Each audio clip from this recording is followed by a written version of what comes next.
부천 대장과 서울 홍대를 잇는 대장 홍대선이 민자 적격성 심사를 통과했다는 소식 저희가 전해드린 바 있습니다. 보도 이후 더 자세한 내용을 궁금해하는 분들이 계셔서 장상기 서울시 의원의 이야기를 조금 더 준비했습니다. 저희가 장 의원의 말에 주목하는 이유는 서울시의회에서 서부광역철도 특위 위원장을 맡았었기 때문입니다. 관련 내용 김대우 기자가 정리했습니다.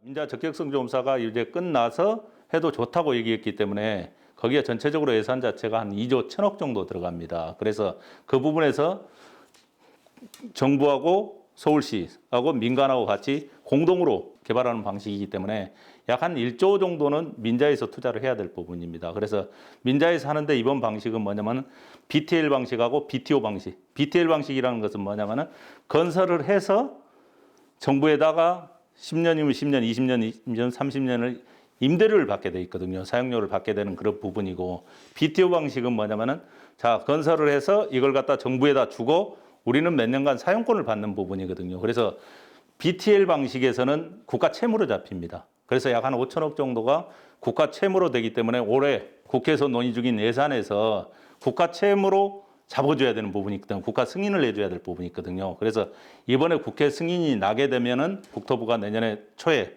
제3자 공모 방식으로 해서 다시 민간들한테 제안을 받게 될 겁니다. 그러면 내년 제안을 받으면 내년 하반기 정도에 결정이 되고, 그러면 기본 설계까지 다 완료가 된 상태거든요. 민간들이 이런 사업을 하겠다 했을 때는 기본 계획을 수립을 해가지고 오기 때문에 그 부분을 하고, 그 다음에 이제 선정이 되면 실시 계획을 들어갈 수 있는 부분이죠. 내년 초에 국토부에서 이제 3자 공모 방식 할 거고요.